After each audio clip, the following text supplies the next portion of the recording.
Hello everybody, welcome to Cory Turner Talks Cars. It is June 30th, and that means today is the last video to enter to win June's contest, and that is a $100 Amazon gift card. Through this video, just listen for the secret car of the day, and it's not just the Ford Thunderbird. I know that's what we're going to talk about today, but be sure to listen for the secret car of the day. Go to CoryTurnerTalks.com, click on Contact Us, fill out your information, and put the secret car of the day into the message, and you will be entered to win. This is all sponsored by our buddies over at Retail My Ride. If you have a car you need to sell, but you don't want to go through the hassle of selling it yourself, that can be a lot of work.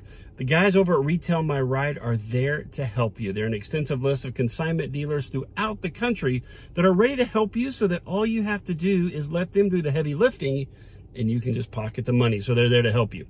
Now today is one of those shows where I tell you what I like, and I know I'm going to get some comments and some messages, and I always do. You should have seen it after the PT Cruiser. But today we're going to talk about a Thunderbird. I've always loved the Thunderbirds, each generation of the Thunderbirds, as a matter of fact. In fact, my family have loved Thunderbirds. But today I'm going to talk about one that is really special to me, and that's the 10th generation Thunderbird. And this is the Thunderbird that most people go, huh? When you talk about Thunderbirds. In fact, they usually forget this one as a Thunderbird altogether. But I've always been a really big fan of this Thunderbird. And the reasons are, my first car was a 1985 Ford EXP. I absolutely loved the EXP. It was the one that had the really weird headlights. Some people liken it to a frog. Some say it kind of had 911 headlights. They were fixed, but they looked like they were popped up. Absolutely love that car. That was a super fun car.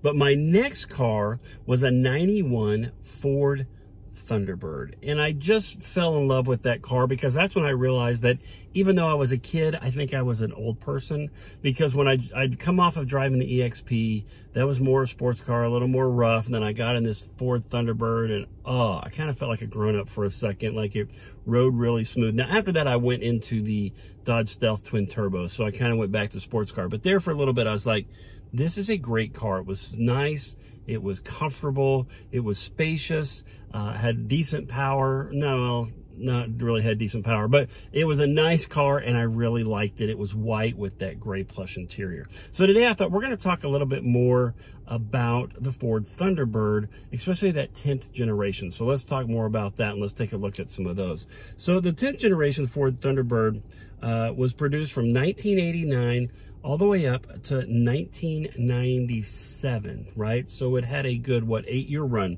It was introduced in December of 26 of 1988 as an 89 model, alongside the sister car, the Mercury Cougar. Now, I had a friend that had a Cougar, a co-worker of mine, and the biggest difference really between the Cougar and the Thunderbird was really, in the 10th generation, was that rear window. The Thunderbird had a sleek line. It kind of flowed back into the trunk lid, where the Cougar, at the back window, it curved off sharply and went straight down to the trunk lid. So you had two different styles of cars, and that was the difference between the two. Other than that, they pretty much were pretty much identical. The Thunderbird was a much more aerodynamic body, slightly shorter in overall length relative to its 1988 predecessor, and it had a 9-inch longer wheelbase. The car featured 4-wheel independent suspension with short and long arms, and a spring strut assembly in the front and multi-links in the rear that offered excellent handling and ride quality. And this was absolutely true. It was a very heavy car. We'll talk about some of how much it weighed here in just a moment. But it rode really nice, and some of that was with the weight and that longer wheelbase. It could absorb, imperfections in the road much more than other cars could. But it had a very nice, comfortable ride, and that's one of the reasons why when I got it, when I test drove it, I was like, I have to have this car. I absolutely love that. As well as being a Thunderbird, I love Thunderbirds, that moniker. But it was a very nice, smooth car to drive. Very, very fluid power assist. It was one of those situations that, if you looked over your shoulder to see if the lane was clear next to you, you were already changing lanes. You had to kind of get used to that. But as far as that goes, it was a really, really nice handling car. Now, what was funny was this setup with the independent suspension and the short and long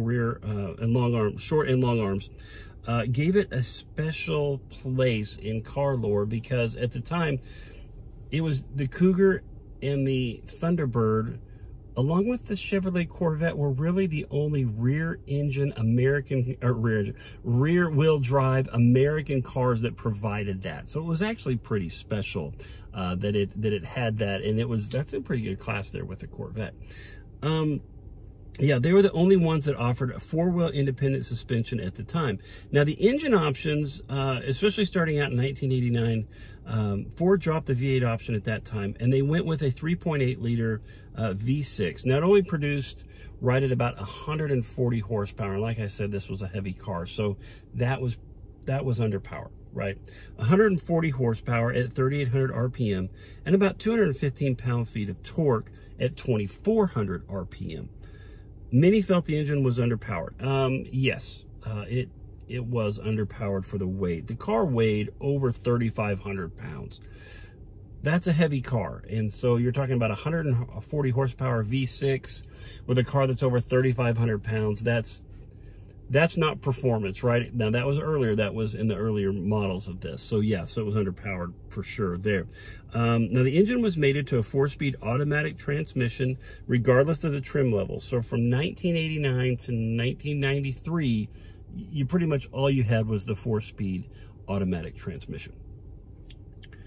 Now, due to the low coefficient of drag, the Thunderbird was relatively fuel efficient overall, especially considering its weight. So you had a V6, you had a heavy car, yet I was still pulling, I think it was about 19 miles in the city, and I think they rated it at the time as 27 miles on the highway, but when they made the adjustments, because they kind of got a more strict on fuel efficiency, that dropped down. I don't remember exactly what it dropped down to, but originally it was rated at 19 and 27, which really wasn't terrible at the time. I didn't complain about that too much. Let's see here. And of course, like I said, with the V6. Now, there was a more sophisticated model. It came with a 3.8-liter V6, and they had a model called the Thunder Coupe. Well, I called Thunder. It was a Thunderbird Sports Coupe is what it was. So the TSC.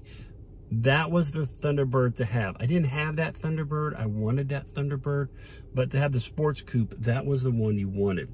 The Super Coupe actually had a Mazda-derived 5-speed manual transmission, or you could go for the 4-speed automatic transmission. The Super Coupe was Motor Trend's Car of the Year for 1989. So that's kind of cool. So the Thunderbird Super Coupe was the 1989 Motor Trend Car of the Year. I thought that was pretty special. To have that, to get that. When running at a maximum of 5,600 RPM, the supercharger provided 12 PSI of boost with the engine rated at 210 horsepower. So we went from 140 horsepower, that's what I had, so it was mine, I think mine was a little bigger than that actually, to over 200 horsepower with the Super Coupe. So of course you wanted the Super Coupe if you could get it. And the fact that you could get it with that 5-speed manual transmission, that was actually pretty special as well. So I'm like, I would definitely want that one. Now, in spite of the Thunderbird's merits, it was actually a pretty good hit. Overall, it sold well, it did well, but Ford upper management was not happy with the car. It was about 250 pounds heavier than they had projected it to be, and overall it cost about $900 more than they wanted it to. So when they were setting their goals for the car, it came in too heavy in not only weight, but also in price. So Ford was never pleased with it, even though it was pretty successful and people enjoyed it and people liked it, and it was at that lower end of that personal luxury sports car, or, you know, two-door car. But it was doing well, but Ford never was really thrilled with it as far as on those merits, as far as what they were building. Now, for the 1991 model year, Ford introduced or brought back the V8 option, right? So that was the Windsor 5.0, the big V8, and this car needed that. With all that weight, it absolutely needed the V8.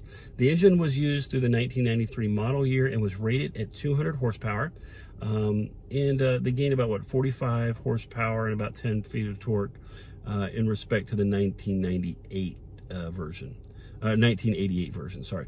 Like the standard 3.8-liter V6, the V8 was only mated to the 4-speed automatic transmission. So unless you got the Super Coupe, you had just the 4-speed automatic. You'd have to get to the Super Coupe to have that chance to get that 5-speed manual.